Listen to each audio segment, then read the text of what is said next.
పండగ అంటే happiness, happiness అంటే అన్విత. అందరికీ సంక్రాంతి శుభాకాంక్షలు. Anvita it's not just about building homes. At Anvita it's about building happiness. BRS పార్టీకి రాజీనామా వార్తలపైన ఆర్ఎస్ ప్రవీణ్ కుమార్ స్పందించారు. రాజీనామా వార్తలన్నిటిపైన ఆయన క్లారిటీ ఇచ్చారు. సో ఆర్ఎస్ ప్రవీణ్ కుమార్ అన్ని వర్గాల భవిష్యత్తు బీఆర్ఎస్ పార్టీతోనే అంటున్నారు. ఇక బీఆర్ఎస్ పార్టీతోనే తెలంగాణ భవిష్యత్తు కూడా భద్రంగా ఉంటుందంటున్నారు ఆయన. బీఆర్ఎస్ అధికారులు అయినప్పటికీ ఆ పార్టీలో చేరాను. అయితే రేవంత్ రెడ్డి ఎన్ని ఆఫర్లు ఇచ్చినా నిర్ణయాన్ని మాత్రం ఎప్పుడు మార్చుకోలేదు. కేసీఆర్ నాయకత్వంలో పోరాడి సాధించుకున్న తెలంగాణను ఈ దోపిడీ కాంగ్రెస్ చెర నుంచి విముక్తి చేసేటువంటి వరకు మడమ తిప్పను అంటున్నారు ఆర్ఎస్ ప్రవీణ్ కుమార్. ఇక బీఆర్ఎస్ మళ్ళీ అధికారంలోకి రావాలని ప్రజలు 1000 కళ్ళతో ఎదురు చూస్తున్నారని, ఇప్పటికే తెలంగాణ చాలా నష్టపోయిందని, తప్పుడు నిర్ణయాలు తీసుకుంటే తరాలు నాశనం అవుతాయంటూ కూడా ఆర్ఎస్పీ మాట్లాడుకోవడం చూస్తున్నాం. సో ఆయన ట్వీట్ చూస్తున్నాం. ఆ ట్వీట్లో కూడా అదే రకమైన అంశాన్ని మెన్షన్ చేశారు ఆయన. సో తెలంగాణ ప్రజలను పట్టపగలే మోసం చేసిన కాంగ్రెస్ పార్టీ రోజు రోజుకు పెళ్ళుబుక్కుతున్న ప్రజాగ్రహం నుండి తప్పించుకోవడానికి యథావిధంగా మరో అటెన్షన్ డైవర్షన్ కుట్రకు తెరలేపింది. నా మీద సామాజిక మాధ్యమాల్లో పార్టీ మారుతున్నాడంటూ ఫేక్ న్యూస్ ప్రచారం చేయిస్తున్నట్లు నా దృష్టికి చాలామంది శ్రేయాభిలాషులు తీసుకొచ్చారు. ఎవరైతే ఇలాంటి వార్తలు ప్రచారం చేయడం ఆపకపోతే చట్టపరంగా చర్యలు తప్పవు అంటూ కూడా ఆయన హెచ్చరించారు. సో అంటే ఈ వార్తలకి ఇంకొక అంశం ఏంటంటే కోనేరు కోనప్ప ఎక్కడైతే కంటెస్ట్ చేయాలనుకున్నారో, ఎక్కడైతే కంటెస్ట్ చేశారో RS Praveen Kumar, so BSP party తరఫున కంటెస్ట్ చేసినటువంటి ఆర్ఎస్ ప్రవీణ్ కుమార్ కోనేరు కోనప్ప ఓటమికి కారణం అందరికీ తెలిసిందే. సో కోనేరు కోనప్ప కాగజ్నగర్ నుంచి కాంటెస్ట్ చేస్తే అదే నియోజకవర్గం నుంచి బీఆర్ఎస్ పార్టీ తరఫున కోనేరు కోనప్ప ఉంటే బీఎస్పీ నుంచి ఆర్ఎస్ ప్రవీణ్ కుమార్ కంటెస్ట్ చేశారు. ఆర్ఎస్ ప్రవీణ్ కుమార్ బీఆర్ఎస్ పార్టీలో చేరి మళ్ళీ నాగర్ కర్నూలు ఎంపీగా కూడా కంటెస్ట్ చేశారు ఆయన. దీంతో అటు కాగజ్ నగర్లో ఉంటారా, నాగర్ కర్నూలులో ఉంటారా, ఎక్కడ ఉంటారనేది ఇంకా కొన్ని సస్పెన్సే. మళ్ళీ ఆయన ఎమ్మెల్యేగా వెళ్తారా, ఎంపీగా వెళ్తారనే సస్పెన్సే. సో ఈ సిచ్యువేషన్లో కోనేరు కొనప్ప కొంత వెనకడుగు వేసి మొన్న మధ్య మళ్ళీ బీఆర్ఎస్ పార్టీలో చేరిపోయారు. దీంతో ఇక Kagaznagar line RS Praveen కుమార్కి మూసుకుపోయింది. సో రేపటి రోజున మళ్ళీ బీఆర్ఎస్ పార్టీ కనుక అధికారంలోకి వస్తే మంత్రిని అవుతానని ఆశాభావం వ్యక్తం చేస్తున్న ఆర్ఎస్ ప్రవీణ్ కుమార్కి ఎమ్మెల్యేగా ఏ నియోజకవర్గాన్ని ఎంచుకోవాలని ఒక సందిగ్ధంలో ఉన్నారు. ఇక కాగజ్ నగర్ క్లోజ్ అయిపోయింది కాబట్టి ఆయనకి ఇక ఆశలు లేవు. అందుకే ఆయన పార్టీ మారుతున్నారు, రాజీనామా చేస్తున్నటువంటి ఊహాగానాలు చాలా పెద్ద ఎత్తున రాజకీయ వర్గాల్లో మొదలై పలు సోషల్ మీడియాలో కూడా ఈ వార్తలు చక్కర్లు కొట్టాయి. దీంతో ఆయన దీనికి క్లారిటీ ఇచ్చే ప్రయత్నం చేశారు. సో మా ప్రతినిధి మధు ఉన్నారు లైన్లో. ఎస్ మధు, ఆర్ఎస్ ప్రవీణ్ కుమార్పై ఇటువంటి వార్తలు రావడానికి మరికొన్ని కూడా దోహదపడ్డాయి. అది కోనేరు కొనప్ప బీఆర్ఎస్లో జాయిన్ అవ్వడం, సో నాగర్ కర్నూలు నుంచి ఆయనకు వస్తుందా లేదా, నాగర్ కర్నూలు నుంచి ఎంతమంది పోటీ పడుతున్నారు ఎంపీ రేస్లో రకంగా ఉండడం, ఒక పర్టికులర్ నియోజకవర్గాన్ని లేకపోవడం, ఎంచుకున్న నియోజకవర్గానికి మాజీ ఎమ్మెల్యే కోనేరు కోనప్ప మళ్ళీ బీఆర్ఎస్లోకి రావడం, ఇటువంటి అంశాలు కూడా దోహదపడ్డాయనపై వచ్చేటువంటి వార్తలకి. సో ఇప్పుడు ఆయన క్లారిటీ ఇచ్చారు. సోషల్ మీడియాలో వచ్చే వార్తలంటే ఇక్కడ చెక్ పెడతానంటున్నారు. సో ఏంటి ఆయన ఎటువంటి క్లారిటీ ఇచ్చారు, తదుపరి యాక్షన్ ఏముండబోతోంది?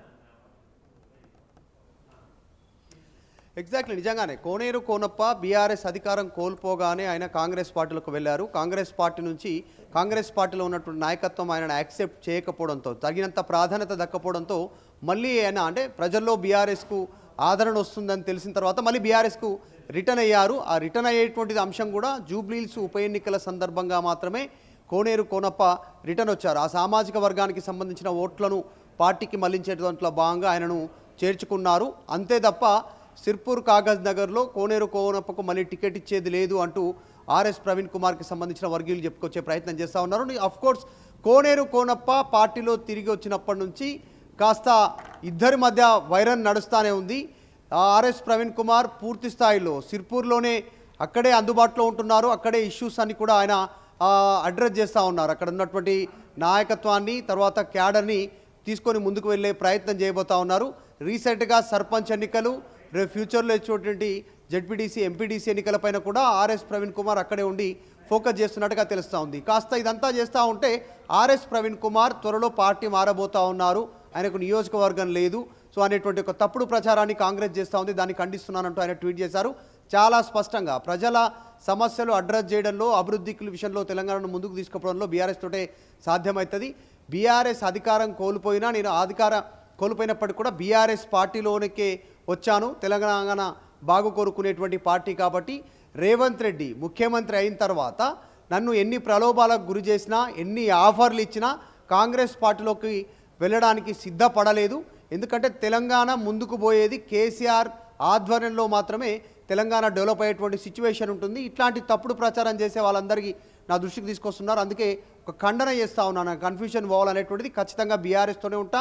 బీఆర్ఎస్లో నుంచే సిరిపూర్ నుంచి పోటీ చేస్తా. తెలంగాణలో ముఖ్యమంత్రిగా మళ్ళీ కేసీఆర్ని కూర్చోబెట్టేంత వరకు ప్రయత్నం ఉంటుందనేటువంటి స్టేట్మెంట్ చేస్తూ క్లారిటీ ఇచ్చారు. సో ఇట్లా తప్పుడు ప్రచారం, నేను పార్టీ మారుతాను అంటూ తప్పుడు ప్రచారం చేస్తున్నటువంటి వారిపైన ఇక ఫ్యూచర్లో చట్టపరమైనటువంటి చర్యలు తీసుకుంటాననేటువంటి స్టేట్మెంట్ చేశారు. ఆయన గతంలో కూడా ఒక క్లారిటీ ఇచ్చారు. అసలు బీఆర్ఎస్ ఫోన్ ట్యాపింగ్ అంశం పైన అందరికంటే ఎక్కువగా ఇన్డెప్త్గా దాని గురించి మాట్లాడింది నేనే, ఒక మాజీ పోలీస్ అధికారిగా కానీ, ఒక ప్రజాప్రతినిధిగా కానీ, ప్రజానాయకుడిగా కానీ పూర్తి స్థాయిలో డెప్త్లో చెప్పాను. కేవలం ఇదంతా బ్లేమ్ గేమ్ నడుస్తుంది, దానివల్ల ఏదేం లేదు. ప్రస్తుతం రేవంత్ రెడ్డి కూడా మంత్రుల ఫోన్లు ట్యాప్ చేస్తూ ఉన్నారనేటువంటి అంశాన్ని మొదట చెప్పింది నేనే, ఒక పోలీస్ అధికారిగా. తర్వాత మైనంపల్లి హనుమంతరావు కొడుకును ఇద్దరిని గల్లాబట్టి తీసుకెళ్లి పోలీస్ స్టేషన్లో కూర్చోబెట్టాలి, నేనే ఒకవేళ పోలీస్ అధికారిని అయిన ఉంటే అనేటువంటి స్టేట్మెంట్ గతంలో కూడా నేనే చేశాననేటువంటి అంశాన్ని చెప్పారు. ఎందుకంటే అప్పుడు ఆ సమయంలో ఒక సిఐ ఎక్కడున్నాడో వాడిని ఇక్కడ పిలువండి అనేటువంటిది మైనంపల్లి రోహిత్ అన్నటువంటి కామెంట్ ఆయన కోడ్ చేస్తూ గతంలో చెప్పారు. సో ఇవన్నీ జరుగుతున్న పరిణామాల్లో ఆర్ఎస్ ప్రవీణ్ కుమార్ మరొకసారి క్లారిటీ ఇచ్చారు. సిర్పూర్, కాగజ్ నగర్ నాదే, అక్కడి నుంచే పోటీ చేస్తా, అక్కడనే అందుబాటులో ఉంటా, మళ్ళీ ముఖ్యమంత్రిగా కేసీఆర్ని తీసుకొచ్చేటువంటి బాధ్యత మా భుజాలపైన తీసుకుంటామనేటువంటి స్టేట్మెంట్ చేశారు. అందులో బాగానే ఒక లెందీ ట్వీట్ చేశారు. అందరూ నా దృష్టికి తీసుకొస్తా ఉన్నారు, నేనేదో పార్టీ మారబోతున్నాను. ఎట్టి పరిస్థితుల్లో పార్టీ మారేటువంటి అవకాశమే లేదు. మిగతా వాళ్ళు అవకాశవాదులు పార్టీ అధికారంలో లేకపోతే బయటికి వెళ్ళారు, పార్టీకి మళ్ళీ అధికారం ఫ్యూచర్లో వస్తుందంటే మళ్ళీ తిరిగి వచ్చారంటూ కోనేరు కోనప్పను కోడ్ చేస్తూ కూడా ఆయన గతంలో మాట్లాడారు. సో ప్రస్తుతం ఆర్ఎస్ ప్రవీణ్ కుమార్ ఒక క్లారిటీ ఇచ్చారు. సో నేను బీఆర్ఎస్లోనే ఉంటా, పార్టీ మారను, బీఆర్ఎస్ నుంచే సిర్పూర్ నుంచే పోటీ చేస్తానేటువంటి ఒక క్లారిటీ ఇచ్చారు. అంటే ఇక్కడ ఈ మొత్తం దాంట్లో అంటే జనరల్ పొలిటికల్ లాంగ్వేజ్లో మనం మాట్లాడుకుంటే ఆటలో అట్టిపండైంది కోనేరు కోనప్పైనా, కోనేరు కోనప్పకి ఆయనకు మళ్ళీ అవకాశం దొరుకుతుంది. బీఆర్ఎస్ పార్టీ ప్రత్యామ్నాయంగా ఉంది, కాంగ్రెస్ పార్టీ ఇక ప్రభుత్వాన్ని నడిపించలేకపోతున్న ఒక ఆలోచనతో జూబ్లీహిల్స్ ఉప ఎన్నికల సమయంలోనే జాయిన్ అయినప్పటికీ ఆయన ఆలోచన డెఫినెట్గా మళ్ళీ ఎమ్మెల్యే కావాలన్న ఆలోచనతో ఉంటుంది. కాబట్టి ఆయన దీన్ని యాక్సెప్ట్ చేస్తారా మళ్ళీ? ఎగ్జాక్ట్లీ. అంటే కోనేరు కోనప్ప వయసు రీత్యా కూడా ఎక్కువగా యాక్టివ్గా గ్రౌండ్లో తిరగలేనటువంటి సిచ్యువేషన్ ఉంది ఆయన ప్రస్తుతానికి ఉన్నటువంటి సిచ్యువేషన్లో. గతంలో ఎమ్మెల్యేగా పనిచేశారు, కానీ ప్రస్తుతం ఉన్నటువంటి పాలిటిక్స్లో అందరి దగ్గరికి వెళ్ళి అందరినీ కన్వే చేసి ఇప్పుడున్నటువంటి ఎడ్యుకేటర్ ఓటర్స్ను కూడా పార్టీ వైపు తిప్పగలిగేటువంటి శక్తి కోనేరు కోనప్పకు లేదు అనేటువంటిది ఆర్ఎస్పీ టీం చెప్తా ఉన్నటువంటి సిచ్యువేషన్. సో ప్రస్తుతం రీసెంట్గా ఎడ్యుకేటెడ్గా ఒక ఐపీఎస్ ఆఫీసర్గా పనిచేసినటువంటి అనుభవము, తర్వాత బీఎస్పీ పార్టీ అధ్యక్షుడిగా మళ్ళీ దీంట్లో ప్రస్తుతం బీఆర్ఎస్ పార్టీలో జాయిన్ అయినటువంటి నేపథ్యంలో ఆర్ఎస్ ప్రవీణ్ కుమారే సిర్పూర్ నుంచి పోటీ చేసేటువంటి అవకాశం ఉందనేటువంటిది వాళ్ళ టీం చెప్తా ఉన్నారు. దానికి రీజన్ బీఎస్పీ నుంచి సిర్పూర్ నుంచి పోటీ చేస్తే ఆర్ఎస్ ప్రవీణ్ కుమార్కి 45,000 కోట్ల పైగా వచ్చాయి. కేవలం 10 నుంచి 12 రోజుల వ్యవధిలోనే ఆర్ఎస్ ప్రవీణ్ కుమార్ సిర్పూర్, కాగజ్ నగర్ ఫోకస్ చేశారు, నామినేషన్ వేశారు. సో తక్కువ వ్యవధిలోనే అంతమందిని ఆకట్టుకున్న ఆర్ఎస్ ప్రవీణ్ కుమార్ ఫ్యూచర్లో ఖచ్చితంగా మొత్తం పార్టీ బలోపేతం చేస్తూ పార్టీ డైరెక్షన్లో ముందుకు పోతూ అక్కడ ఖచ్చితంగా గెలిచి తీరుతాను, నేను చనిపోతే నా శవాన్ని సిర్పూర్లోనే పాతి పెట్టాలి, ఇక్కడే ఖననం చేయాలి అనేటువంటి స్టేట్మెంట్ గతంలో ఆర్ఎస్ ప్రవీణ్ కుమార్ చేశారు. కాబట్టి ప్రవీణ్ కుమార్ ప్రస్తుతం ఇంకా ఎక్కడి నుంచి పోటీ చేయడానికి ఇష్టపూర్వకంగా లేనట్టుగా తెలుస్తూ ఉంది. పార్టీ అధిష్టానం కేటీఆర్, హరీష్ రావు మద్దతు కూడా ఆర్ఎస్ ప్రవీణ్ కుమార్కు ఉన్నట్టుగా చర్చ కొనసాగుతుంది పార్టీలో. సో కాబట్టి కోనేరు కోనప్పను ఏదైనా ఇంకా పార్టీ ప్రత్యామ్నాయంగా ఆయనకు ఏదైనా చూపించే అవకాశం ఉండొచ్చు, కానీ ఎమ్మెల్యే టికెట్ మాత్రం ఆర్ఎస్ ప్రవీణ్ కుమార్కే వచ్చే అవకాశం ఉందని ఆయన టీం చెప్తుంది. అఫ్కోర్స్ ఎమ్మెల్యే ఎలక్షన్స్కి చాలా టైం ఉంది, 3 నుంచి 3.5 సంవత్సరాల టైం ఉంది.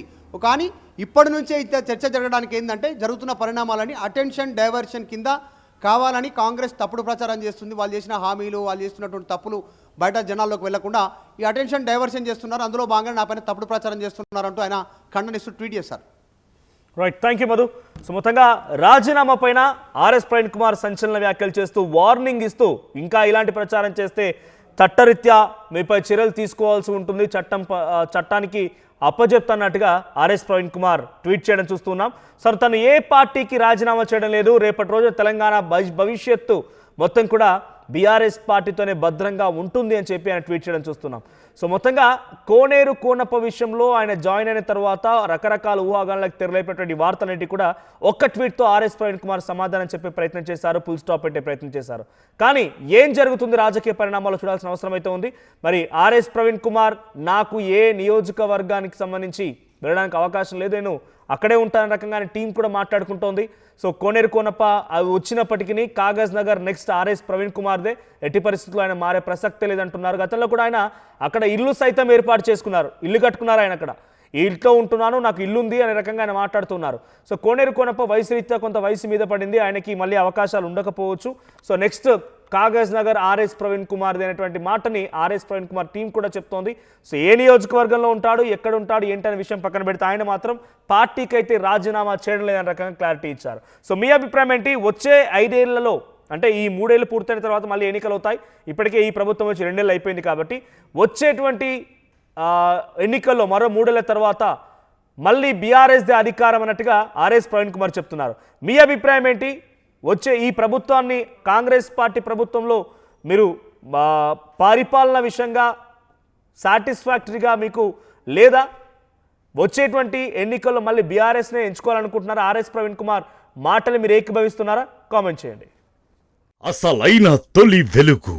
ఫాలో వాట్సాప్ @తొలి వెలుగు అఫీషియల్.